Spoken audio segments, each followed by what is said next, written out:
Thanks for being here. I want to start off by saying that Greater Carbondale YMCA is a volunteer-led, nonprofit community organization that has faithfully served our neighbors since 1885. That's 139 years.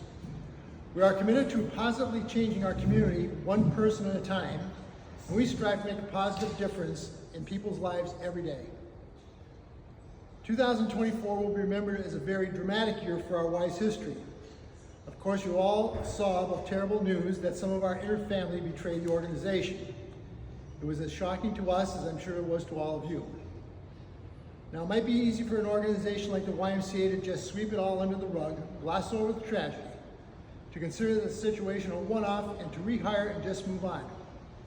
However, the board of directors are using this as an opportunity to permanently change how we do things, both as a board and as an organization. To take a hard, deep look at who we are and how we do what we do, and to use this as a moment in our history to enact real change. So what is the board of directors doing to protect our YMCA, which we all love so much, not just today, but for all the tomorrows that follow? Please allow me to share with you what we have been doing to ensure that the Y organization never has to experience that again. We are working with an expertise from outside the area to bring modern-day best practices to our Y. We are working with the YMCA of the USA and the Pennsylvania State Alliance of YMCAs on establishing a stronger organizational system in these key areas. First is executive leadership. The second is board governance. The third is safety policies and procedures. And the fourth is financial reporting. We now have newly updated bylaws, which will now have term limits for its members of the boards of directors. This will force the organization to have new blood on the board on a regular basis, who can question the status quo. We also have a number of new members on the YMCA Finance Committee who are adamant that Y follows best practices. Speaking of which, the Carbondale YMCA board has approved a new and improved set of financial policies. These policies were mirrored from the policies that have been used by other successful YMCAs here in Pennsylvania. So we are moving forward with doing the things in much more financial best practices manner moving forward. And we are partnering with another local YMCA to gain additional financial and HR oversight and expertise.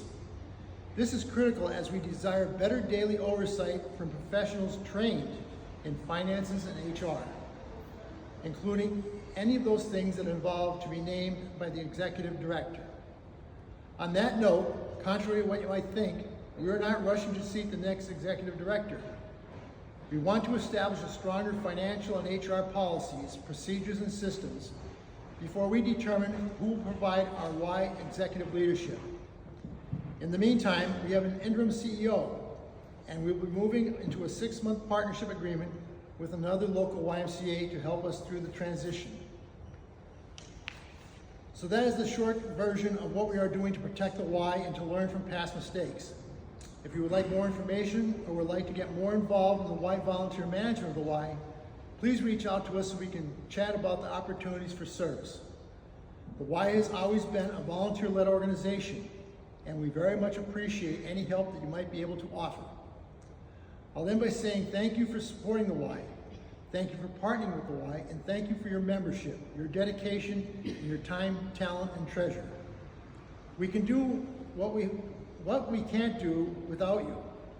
With your continued support, the Greater Carbondale YMCA will continue to change the individual lives for the better every day.